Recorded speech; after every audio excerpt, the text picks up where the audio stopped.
विशाल सिंह जी, राधे राधे महाराज जी। गुरुदेव, एक बार आपने सत्संग में समर्थ गुरु रामदास जी का चरित्र सुनाते समय कहा था कि गुरु कृपा से ही अहंकार का नाश होता है। महाराज जी, वो गुरु कृपा हम सहज रूप से कैसे प्राप्त कर सकते हैं? कृपया मार्गदर्शन करें। उनकी आज्ञा का पालन करने से।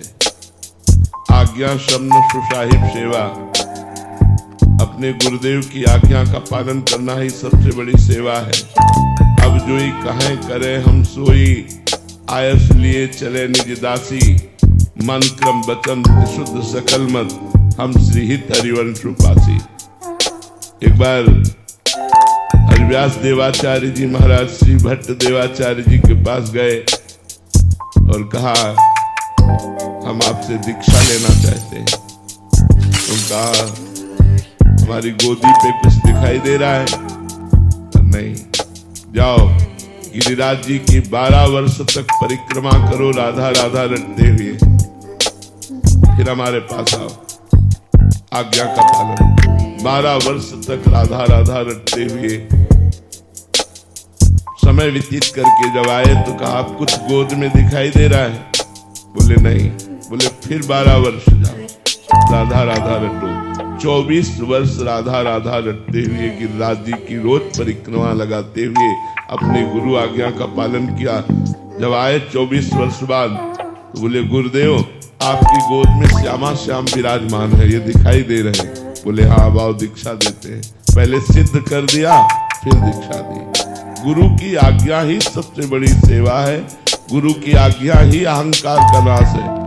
बोले 12 वर्ष परिक्रमा करके राधा राधा रटते हुए समय व्यतीत किया। बोले फिर जाओ 12 वर्ष।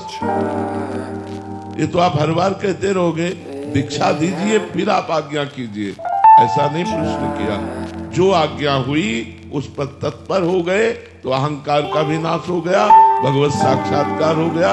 और इतने बड़े महापुरुष हुए कि महावाणी नामक रस ग्रंथ की रचना हरिव्यास देवाचार्य जी ने की गुरु प्रताप से। तो जो गुरु की आज्ञा का पालन करता है वही गुरु सेवक है। जो गुरु सेवक है वो अहंकार रहित तो हो ही जाता है, क्योंकि गुरुदेव की कृपा इस सबसे बड़े दुश्मन अहंकार पर रहती है। अहंकार नष्ट हो गया तो संस्कृति चक्र नष्ट हो गया। ये जो पुनरपि जननम पुनरपि मरणम पुनरपि जननी जठरे शयनम चक्र है, ये इसका मूल जो है वो अहंकार है।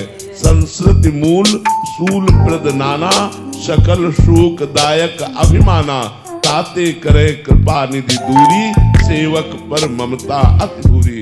इसलिए कृपा निधि इष्ट और कृपा निधि गुरुदेव पहले उपासक के अहंकार का नाश करते हैं। जो निरहंकार हो जाता है तब वो चिदानंद रस का अधिकारी बनता है।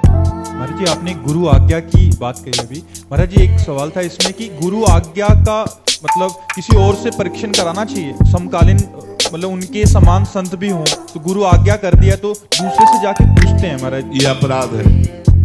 ये अपराध है क्योंकि दूसरे संत उसको किस रूप में लेते हैं। अगर सुलझा हुआ महापुरुष है तो सीधे बोलेगा, गलत।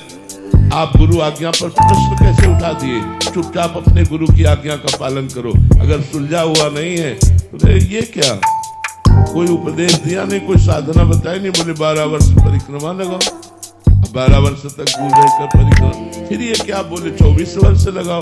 वो गुरु की आज्ञा में कमी निकाल सकते हैं, इसलिए अपराध बनने की संभावना है। अपने गुरुदेव की बात पर यदि एक तो संशय नहीं होना चाहिए, और यदि प्रश्न उठे तो गुरुदेव से ही प्रश्न करना चाहिए, किसी और से नहीं। कि गुरुदेव भगवान हमारा मन विश्वास युक्त हो जाए, इसलिए आपसे पूछ रहा हूँ, क्या अत्यंत अनिवार्य है 12 वर्ष तक परिक्रमा लगाना? हाँ, गुरुदेव से ही पूछना चाहिए, वो हमारा समाधान करेंगे। प्रणपातेन च प्रश्नया, साष्टांग दंडवत करके हाथ जोड़कर नम्रता पूर्वक यदि प्रश्न किया जाए वो दोष नहीं है। लेकिन गुरु के आदेश को किसी दूसरे संत से प्रमाणित करवाना ये बहुत बड़ा अपराध बन जाएगा, क्योंकि वो बात फिर अवज्ञा के रूप में आ जाएगी। गुरु की अवज्ञा करना फिर वो परमार्थ का प्रतीक नहीं है, जो अपने प्राणेश्वर प्राणनाथ गुरुदेव की आज्ञा को किसी और के सामने व्यक्त करके उससे उसमें मोहर लगवाना चाहे। बहुत वो अल्पज्ञ है और वो अवज्ञा हो जाएगी। गुरु आज्ञा हो जाएगी तो परमार्थ बनेगा ही नहीं।